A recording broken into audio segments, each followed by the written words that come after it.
Hello, everyone, and welcome to our members only goal setting workshop, where I'm going to be giving you my top tips for goal setting and how you can crush your goals.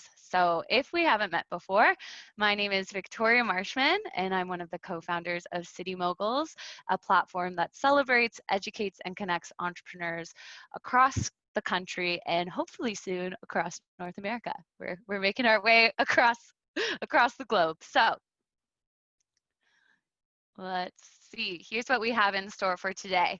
I'm going to tell you a bit more about why I'm such a believer in goal setting and why I really think it's one of the most powerful tools you can use to grow personally and professionally.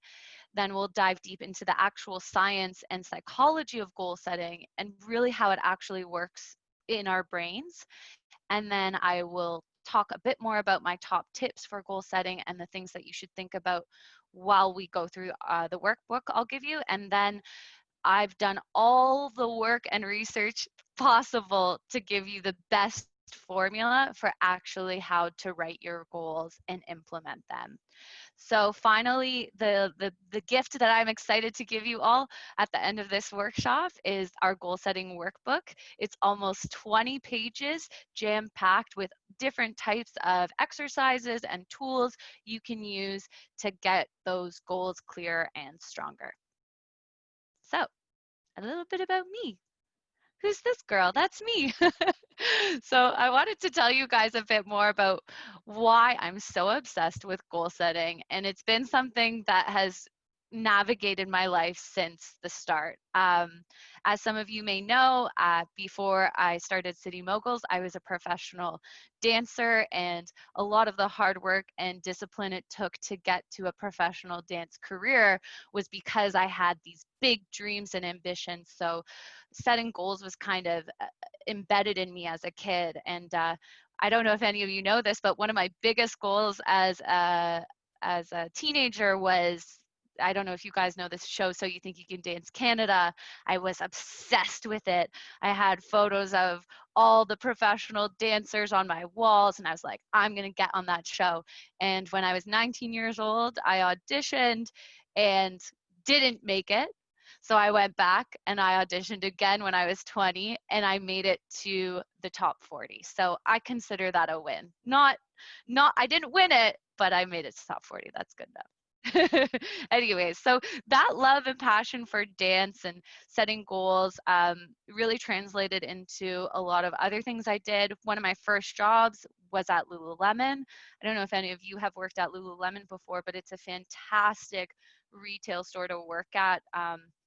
They really practice mindfulness, but they actually train all of their employees, part-time or full-time, in SMART goals methodology, which I thought was brilliant.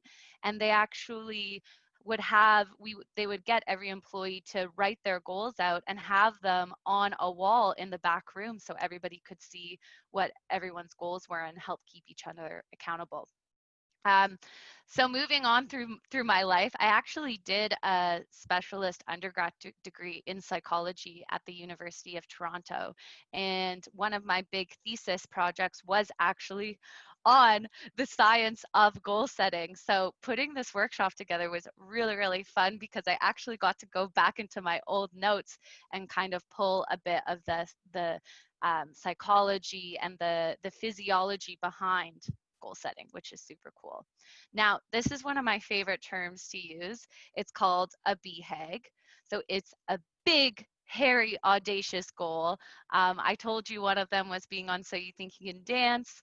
Another one was starting, for me, my business before the age of 25, which was able to do. And most recently, it was getting a house before I was 30, but that was 3 months shy, but that's okay. I was pretty close to it. Let's dig into the science, my favorite part. Nat, you can help me. Nat's strong in science, so if there's anything I'm missing, Nat, put it in the chat, okay? But I love this quote by Pablo Picasso. Our goals can only be reached through a vehicle of a plan in which we must fervently believe and upon which we must vigorously act. There is no other route to success. So, writing our goals and staring at them all day is great. It probably does something, but actually coming up with that plan to execute them is really that piece that's gonna help. So this is one of my favorite. I could look at this slide and talk about it for an hour, but this is just like a nice overview of what actually the psychology behind goal setting does for us. And when you actually look up goal setting from a psych perspective in terms of the definition, it's a successful plan of action that we set for ourselves. These are just some of the things that goal setting does for you when it becomes a part of your regular check-ins with yourself and your day-to-day life. But, it helps you stay motivated. It gives meaning to what you do every day. Without a plan or a roadmap to look at where you're going 1 year, 5 year, 10 years from now, it gives meaning every day to what you're doing, and it all gives you a good place to check in and be like, is this what task that I'm doing right now ultimately contributing to my long-term, short-term goals? What's super fascinating, and we'll talk about this in the next slide, is how much goal setting actually increases your productivity, even just from a subconscious level, because when you spend that time looking at your goals, checking in with them, staying on targets with your plans that you've set, your brain is constantly figuring out how to get to that end goal. And finally, of course, which I'm going to dive deep into in the next slide, is it's insane because your brain actually rewires itself once you start setting goals to get to that ideal self image. Just bonkers. So this is all possible, and the brain is just such a fascinating thing because of neuroplasticity. I'm not a scientist, but my psych degree taught me that your brain is constantly rewiring and figuring itself out to be in a place of what you see as your ideal self. So goal setting, when you do it right, can literally change the structure of your brain so you're optimized to achieve that goal. So a quick overview of the brain for you guys. Not going to get too scientific here, but the areas of the brain that really play a role in goal setting is, of course, our prefrontal cortex, which is responsible for reasoning and making decisions. So our amygdala here, which is in the close to the base of our brain, is often called like the switch. So you'll hear people talk about the flight or fight response, the emotional center, but ultimately what the amygdala does in terms of goal setting is it ties emotion and connection and meaningfulness to what we're doing. And these two parts of the brain work together to help you stay focused, keep checking in, and change your behaviors to move toward to achieving that goal. Now, this little part of our brain, it's at the base of our brain. It's called the reticular activating system, the RAS. It's a brain, when you you're really obsessed with something and you feel like you keep getting signs, like, a lot of the time for women when they get into their childbearing years, it might be like that. When you start seeing, when you want to have a baby, all you do is see women with babies. You're like, where did all these women with babies start appearing? You're like, but they've actually been there the whole time. So basically that's I don't know. I'm not trying to have a baby, guys. Not yet. Don't worry. You'll know. You'll be the first ones to know. It's not in the cards right now. Anyways, so this part of our brain is what gives us those signs. It's basically deciding what we're paying attention to. So there's been a lot of science and studies that show that the RAS actually gets activated when you physically write or type your goals and visualize your goals. So if that part of our brain is activating, that means that we're focusing and paying attention to it. And this is when I love science and I nerd out so hard, because the brain cannot actually detect the difference in this area between what's real and what you're visualizing. So the more you visualize, the more you think through your goals and practice them as like they're happening, like I'm already halfway there, your brain is constantly trying to figure out ways to get to that end goal. How friggin' awesome is that? That's when we're like, thanks, brains. You can work when we want them to. Um, so this is just a few of the benefits of goal setting, and these are just very high level terms. But of course, you know, energy, like you're giving yourself motivation, you're constantly like taking action every day to try to get to those goals. So your energy is naturally going to boost. One thing that I love is with goal setting, it really enlightens you about, parts of your life that you're doing a good job in and parts of your life that you could be doing better in. Um, strengths that you have, maybe areas of your life that you want to be better at. Maybe you want to be spending more time with your family, but you're working 80 hours a week, so that's not possible. So, it enlightens you on what to give and take, and where you need to be making changes to reach your goals. Of course, our goals encourage us and help us implement our goals and stick to that plan, because once we set those goals and we actually write them down on paper, they become a part of our self-image, and we always want to be integral to who we are and what we say we are. So writing those goals down really encourages you to stick to that plan. And a lot of people, when they see this word enable, it's hard to think about it in terms of goal setting, but it actually helps us figure out the difference between our real self and our ideal self.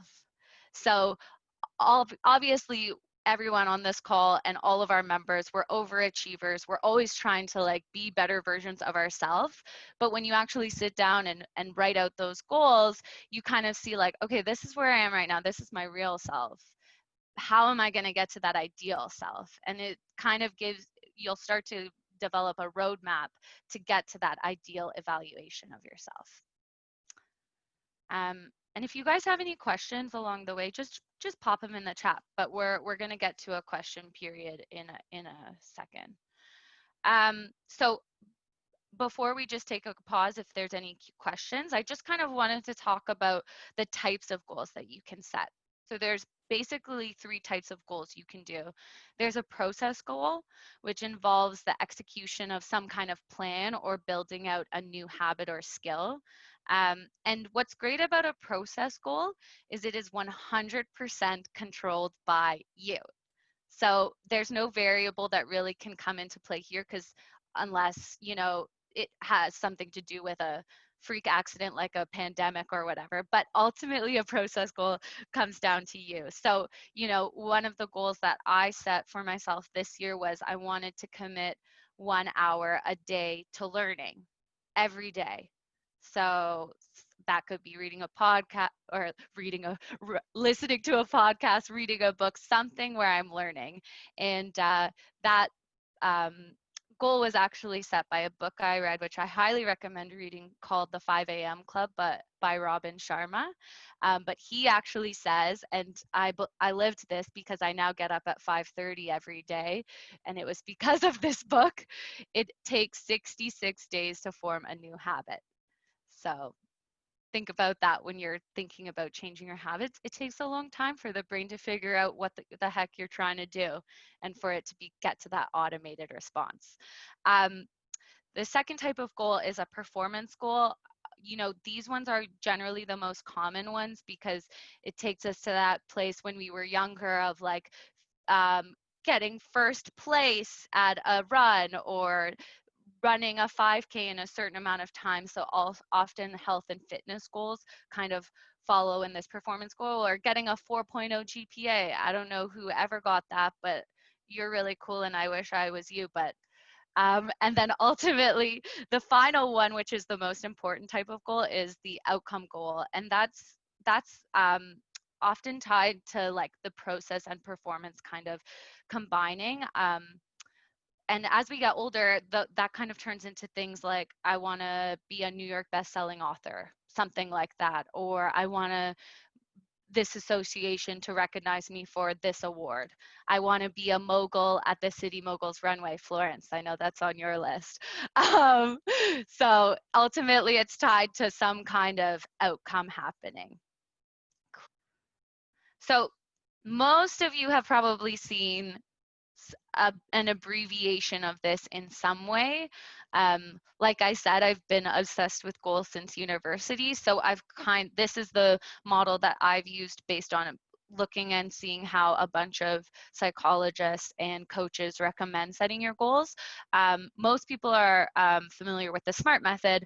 I like to stick to the SMART-er rules because it kind of throws into that, I think really hit the nail on the head for goals. So we don't need to dive too much into this, but we'll just cover it just so it's top of mind as you guys start to set your goals. But every goal you set has to be so specific. And you'll see later, once I send you guys the workbook, we're gonna go into each area of your life to set specific goals. And we want it to be so specific that, and I'll show you some good and not so good examples on the next slide, that it's not so general that there has to be something quantifiable, which is the next one. So running more is great, but how many times a week do you want to run? How long do you want to be able to run for? How fast do you want to be able to run by which date? Like, the more specific it is, the easier it is for your brain to going to be able to figure out, okay, let's break that down into steps of what I need to do to get to that point. So if I want to run 5K, I'm not just going to go, I mean, you could go try and run 5K, but like, we've all been sitting on our butts a lot longer. It'd probably be better to start with like 2K for a couple weeks and all that. But in terms of fitness stuff, there's so many apps and cool things out there now. I'm not even going to get into that because I'm not a fitness expert. I mean, a dance expert, but that's for another workshop. So we've talked about specific, measurable, attainable. You want to reach for the stars, of course, when you're trying to paint the picture of your ideal self. But do we want to go to Mars? Like, yeah, that's a cool goal, maybe 30 years from now, but is it really attainable in the next 3 years? Like, probably not. Um, Again, realistic is coming back to that moment. Like, if you're really focusing on a certain area of your life, you want that goal to be practical, something that actually makes sense for your life right now. Um, and of course, we want to have an end date in mind of when we're going to achieve that goal, like almost to the date, because that's the best way to hold yourself accountable. So the evaluative and rewarding, like I said, are maybe two you're not familiar with. And in the workbook, that I'm giving you guys, we're going to dive more into what this really means. But a lot of people miss the mark with their goals because they're not setting goals that are aligned with the person that they are.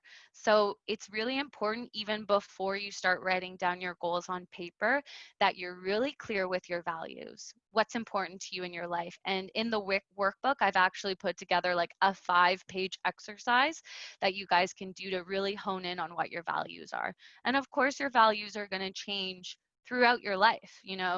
Your values in your 20s become very different when you move into your 30s and 40s. So that evaluative piece of making sure that the goals you're currently setting for the future are in line with your values is very critical. And of course, because we've learned, I'm sure you guys are familiar with like classic psychology, it's this Pavlovian method of, if you give a dog a treat after he does something good, he's probably going to do that trick again. So, we don't fall far from that tree. Like, if you say, okay, you know what, if I achieve this goal, I'm taking myself to, we can't go to Vegas right now, I'm going to Vancouver. Like, you're probably going to do it. And, I've actually heard of people pre-purchasing, or having someone buy the ticket for them, and if they achieve it, they give them the ticket, and if not, that person uses the ticket to go somewhere. So food for thought while you're thinking about how you could reward yourself for achieving those crazy hard goals. These are just some kind of good, not so good examples in terms of actually the formula of writing this. And of course, you guys are going to get a copy of this PowerPoint if you want to come back to it. So a good example of a goal is something like the first one. I run the Heart and Stroke Foundation run, the 10K, in 55 minutes by February 1st, 2021. I've picked the race I want to do. I've said the amount of kilometers I want to run. I said the time I want to run, and I've set an exact date of when I'm going to do it by. I actually don't know if the Heart and Stroke Foundation is before February.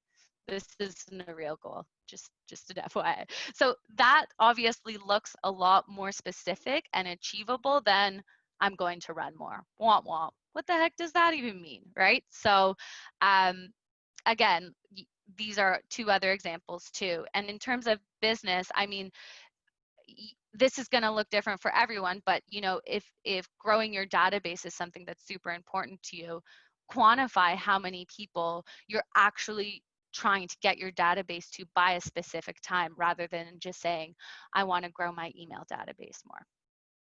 So I saw a little chat pop up. Let's see. What's the world saying?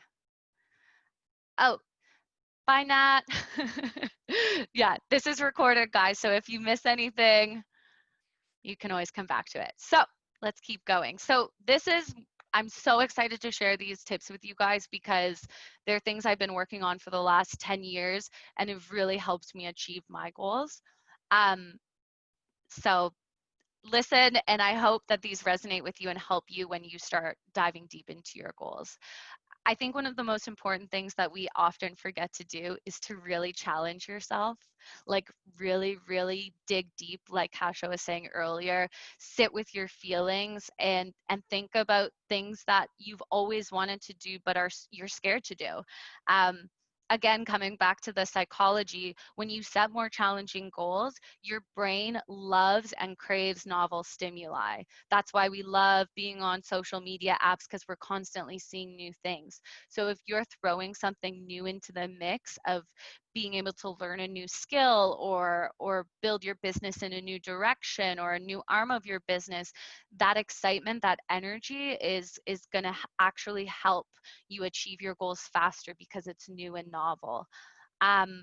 This has been a big one for me in terms of achieving my goals, is accountability. You know, we have our Mogul Cruise program, which really helps help you stay accountable with your peers. But you know, a lot of my friends have actually helped me achieve my goals. One of my goals that I had set when I bought my new home was going skydiving with my boyfriend Spencer, and our real estate agent, as a gift, got us passes to go skydiving. I'm like, thanks for helping us achieve our goals, man. So, I mean, the more you talk about your goals with people, the more you share them, the more they become real, and people will ask you about them. How's it going trying to buy that house? How's it going trying to get your business to 7 figures? How can I help? You know, it really gives so much more meaning and value to all these things that you've written on a piece of paper. I mean, and some influencers, people will even announce them publicly on social media. I don't know if I'd feel comfortable doing that, but you know, if it's a big goal, that can really help you stay accountable, because again, like we were talking about, those goals become a part of your identity and staying integral with yourself. One thing I do is I have a monthly meeting, I think on the 5th, with myself for 2 hours, where I actually check in and go through all of my goals and think about what I'm doing, what I'm not doing to get there. And you know, it that meeting could also be with people, because it again helps with the accountability. Um, taking ownership, this kind of ties back to the accountability piece, but when you really take ownership of that goal and make it a part of who you are, your identity, you're more jazzed to do it because it's a part of yourself.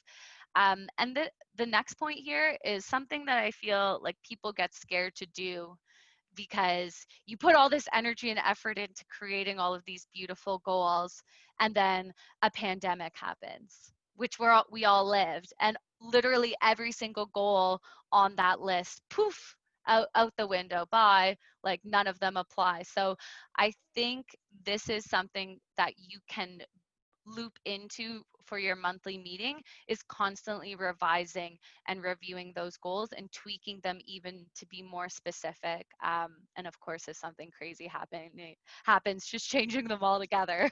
Um, so yeah, I think one of the things that's great with the revisions of your goals too is it helps you self-reflect and, think about, is this goal really realistic right now? Or maybe I should push it to a 3-year goal. So always just coming back to them and changing them up. Um, and like I said, was outlined in the smarter methodology, but reward yourself, treat yourself. It might even be a small goal. Maybe you had 0 emails in your inbox for a week. Like that's pretty friggin' awesome. Like take yourself out for a nice dinner or a spa because they're finally open again. Feel free to just look at the workbook, or you can look at the PowerPoint. But before you even start setting your goals, guys, it's that vision I keep talking about that we want to get so clear with. So did you get it, Kasha? It's in the chat. You might not be able to see it because you're on your phone. Okay. But you're gonna get it probably, but you'll get it in an email after that, after this. So I actually do the vision exercise that's in your workbook in my monthly meeting with myself every month, because again, I think the vision of your life always evolves. But what's great about the vision exercise that we've given you is it really covers like all the aspects of your life. We go into where you want to be financially, what does your home look like, down to like your kitchen and your office, and what does your ideal backyard look like? Do you want a house? Do you want a loft? Like very, very granular, very, very specific. What do you want for your professional career, your journey as an entrepreneur? Where do you want it to take you? What are you doing with your free time in your ideal life? What are you doing with your health? Are you healthy? Are you running a marathon? Like, what does that look like for you? What do your relationships look like with your family, your friends, your peers, your community? What are you doing to give back? This vision exercise really asks you questions. I actually like to write them out, but you're welcome just to sit on it, meditate it, and maybe journal about it. So the next thing, of course, which I've touched on a bit before you start setting your goals, is really getting into your values. What are the personal core values and principles that define you? Because again, like I said earlier, if you're setting goals that aren't aligned with your values, that conflict in your brain is really going to make it challenging for you to actually achieve your goals. But I highly, highly recommend giving that values exercise try in the goal setting workbook even before you start putting your goals on paper. So I discovered this recently and thought it was super, super cool. You guys can even jot your these numbers down while we're going through it, but in your workbook, you have a blank goal wheel to fill out on your own, and then there's this template one here, so you can kind of see how you connect the dots to really get a clear picture of where you're at with your life. So if you guys want to write this down, I think it's always good to just kind of do a check-in with yourself and really think about how you're doing in these areas of your life. So in terms of business, on a scale of 1 to 5, how are you feeling? How do you feel about the work you're doing? How is business right now? How effective is business? We're all struggling right now, so be easy on yourself a bit with this one, because I know, given the circumstances of what we're all going through, some days it's a 1, some days it's a 4. But how are you feeling right now in terms of business? Friends, this has been again a struggle too through this year, because we haven't been able to see our friends as much in person. But how do you feel like your social life is? Do you feel like you give your friends enough energy and attention, on a scale from 1 to 5. For my single people out there, this family might be a challenging issue. Are you still looking for that partner or spouse? Do you want a partner or spouse? Is that a goal you want to commit to having, in the next 1 to 5 years? Do you have a relationship with your parents? Is it good? Is it great? Is it not so good? Is it something you want to work on? Personal passions? Do you have hobbies? Do you have things that outside of your business bring you so much joy and happiness? Are you making time in your day-to-day to do them, to just because they make you feel good? Like, I feel like as entrepreneurs, this is the area that, if we commit to doing it, actually helps us so much in so many other aspects of our life, because we're doing things that just bring us pure joy, pure happiness. Spiritual, I'm not even going to go there, but you can interpret it as you like. um, I feel like spiritual kind of encompasses your mental health, your mindset, but it can also encompass your faith and how you're feeling on a scale from 1 to 5 with yourself spiritually. And of course, the one that most commonly people set goals for and feel like they're putting a lot of energy into is our health, because we're nothing without our health. But how are you feeling with your physical health and well-being? A 1, a 2? Last week I was a 1 with my back out. This week I'm like a 3.5, but every week it's different. So why this goal wheel really helps, when you guys will get into it in your workbook, is it really shows the 3 areas that you're not doing so great at. And these are the areas that you really should be focusing on to set more challenging and difficult goals, because for our ideal self, we want all of these areas to be a 5. I mean, that's what we're trying to achieve right now. It is to feel like in all of the aspects of our life, we're getting to a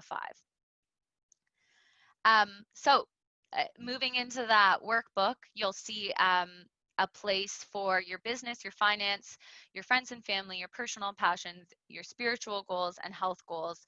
I recommend setting 3 goals in each category, but you can just do 1 for now. And the reason I'm recommending you do 6-month, 1-year, and 3-year goals is because we have no friggin' clue what the next 5 years are gonna look like. So I feel like we kind of know we're gonna be in this weird transition phase in the world with a pandemic, probably for the next 2-3 years. Don't quote me on that, but I'm no scientist, but it is the reality. When I used to set goals, I used to set 1, 5, and 10-year. I just don't think it's a good idea right now, because we don't know what's going to happen beyond the next 3 years. So my final piece before I leave you guys with the workbook to really start diving deep and come back to this recording and the PowerPoint is, as you begin to set your goals, actually take some time with each goal to just sit on blockers that might come up that would prevent you from that goal. So, especially right now, a lot of people are in financially tight positions. So, getting a house is a lot harder than it used to be right now. Is there someone in your life that could prevent you from getting to a certain goal you have? So I think it's good to put your head in this space of acknowledging things that you might necessarily have control over that could block you, and come up with a plan of attack on how you can overcome those obstacles. And finally, in the workbook, which I'm love doing, and if you're a visual learner, this really, really helps when it comes to making that plan to get that goal done, is creating a mind map. So having that goal in the center of your workbook and branching it out into actual quantifiable steps of what it's going to actually take to achieve that goal. And going back to our psychology, our brain absorbs and understands things so much better when you chunk things. So looking at a daunting task like, I want my business to have seven a revenue of seven figures. That's an audacious goal, but the brain will not comprehend how to get there unless you actually come up with a plan of attack of what it's going to take to get there. It also gives you a roadmap of what information you need to gather to get to that goal. Who are the people in your life that could help you achieve that? Emily's here. Setting micro goals and setting deadlines for those micro goals to ultimately get to that final goal. So that's all I have for you guys in terms of all the juice and knowledge I have, and now it's on you guys. I will leave you with the workbook. And this is when you guys need to put in the work and really go through those exercises and get things down on paper.